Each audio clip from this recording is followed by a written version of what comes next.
Merci encore pour cet accueil. Je reviendrai sûrement, peut-être de manière privée, parce que le Zanzibar, c'est une île qui m'inspire beaucoup.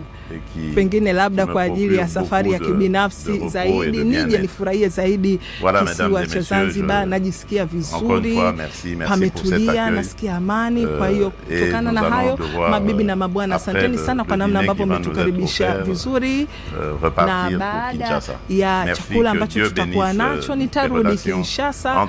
Asanteni sana, na Mungu awabariki na abariki ubia kati ya Jamhuri ya Muungano wa Tanzania na DRC. Asanteni.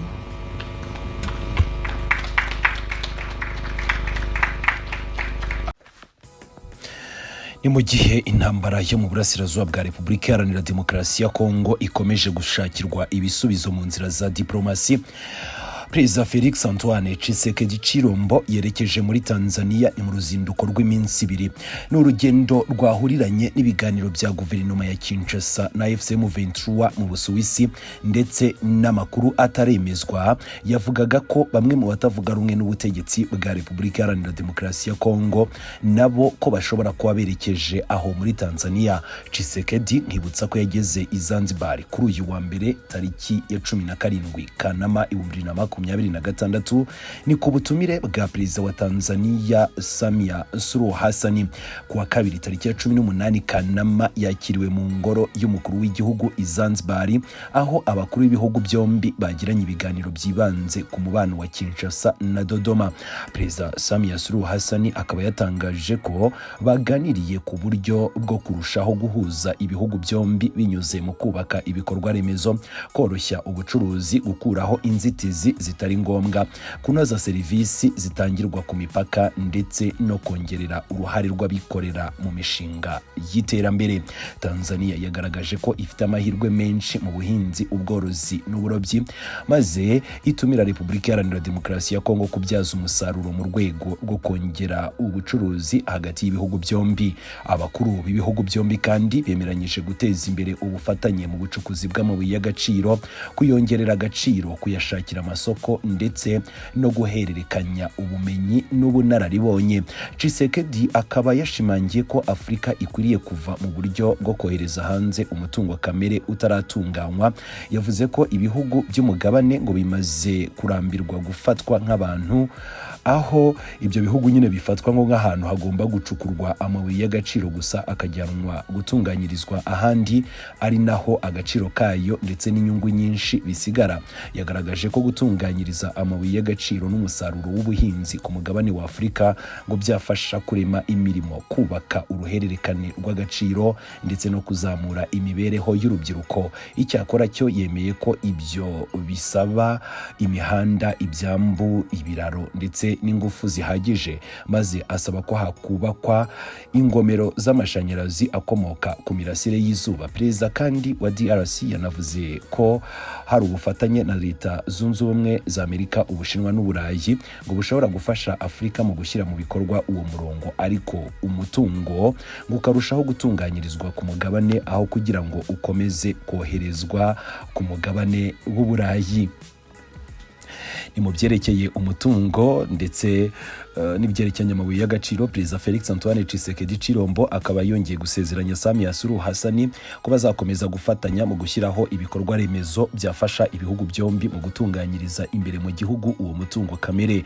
Naho ku byerekeye umutekano, Samia na Tshisekedi bakaba bashimangiye ko Tanzania na Repubulika Iharanira Demokarasi ya Kongo bazakomeza gufatanya mu bikorwa bigamije amahoro n'ituze mu karere. Ibihugu byombi nkibutsa ko bisanzwe bihuriye mu muryango wa Afrika y'Iburasirazuba EAC no mu muryango w'ubukungu w'ibihugu byo muri Afrika y'Amajyepfo SADC. Tshisekedi akaba yagaragaje ko DRC izakomeza gushyigikira Tanzania mu kurinda umutekano n'ituze, avuga ko igihugu cye kizi neza ingaruka z'intambara n'umutekano muke. Yashimiye Samia Suluhu Hassan ku buryo yamwakiriye amwita mukuru we cyangwa se ngo umusaza we, anamwizeza ko ubufatanye bw'ibihugu byombi buzakomeza. Hagati aho urubuga rwo muri Repubulika Iharanira Demokarasi ya Kongo Actualite.cd rwo rwatangaje ko bamwe mu banyepolitiki bazwi mu mashyaka atavuga rumwe n'ubutegetsi bwa Repubulika Iharanira Demokarasi ya Kongo nabo kuri ubu ngo bari mu nzira berekeza muri Tanzania aho ngo bashobora guhura na Tshisekedi. Uru rubuga rwavuze ko bashoboraga kugera ku kibuga cy'indege mpuzamahanga cyitiriwe Julius Nyerere i Dar es Salaam ku isaha 12:23 bari mu ndege ya ET-803 aho bari bavuye Addis Abeba. Icyakora cyo amazina yabo, amashyaka bakomokamo ndetse n'intego y'urugendo rwabo ntabwo birashyirwa ku mugaragaro. Gusa ikizwi neza nuko abo batavuga rumwe n'ubutegetsi bamaze igihe kirekire bashyira igitutu kuri Perezida Felix Antoine Tshisekedi Tshilombo kugira ngo ahagarike ibijyanye no guhindura itegeko nshinga. Sibyo gusa baranifuza ko hategurwa ibiganiro birimo bose maze bagakemura ibibazo, kandi ikijyanye no guhindura iryo tegeko nshinga muri ibyo biganiro byo nigikorweho. Ibi byose bigiye kuba mu gihe Perezida Felix Antoine Tshisekedi nawe ari mu nzira zo guhindura iryo tegeko nshinga. Sibyo gusa ahubwo nawe muri ibyo biganiro yifuza ko ashobora kubiboneramo inyungu zijyana na referendum cyangwa se ahubwo akaba yakiyongeza izindi manda. Aya makuru agiye hanze kandi mu gihe intumwa za guverinoma ya Repubulika Iharanira Demokarasi ya Kongo n'iza FCM 23 nazo zerekeje kuri uyu wa kabiri mu biganiro mu Busuwisi. Nta tangazo ryemewe ryari ryajya ahagaragara rigaragaza niba ibiganiro bigiye kubera muri Tanzania byaba bifite aho bihuriye n'ibiri kubera mu Busuwisi. Gusa uruzinduko rwa Tshisekedi muri Tanzania n'uruzinduko nyine twafata nk'uruzinduko rwa politiki, ariko nanone turuhuze n'urwabo banyepolitiki bandi berekeje mu Busuwisi.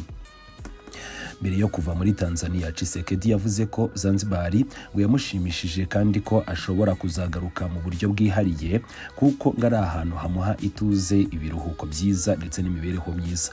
Akaba yaranatangaje ko nyuma y'umusangiro wari uteguwe nyine na Samia Suluhu Hassan wamuteguriwe we n'intumwa yarayoboye ngo bashobora kuza gusubira i Kinshasa. Icyakora cyo amakuru akavuga ko mbere yo gusubira i Kinshasa nyine hashobora kubanza kubaho ibyo biganiro n'abo banyepolitiki batavuga rumwe n'ubutegetsi, bakarebera hamwe nyine uko bategura ibiganiro bihuza abanyekongo ndetse hagakomeza no kuganirwa ku bijyanye n'itegeko nshinga.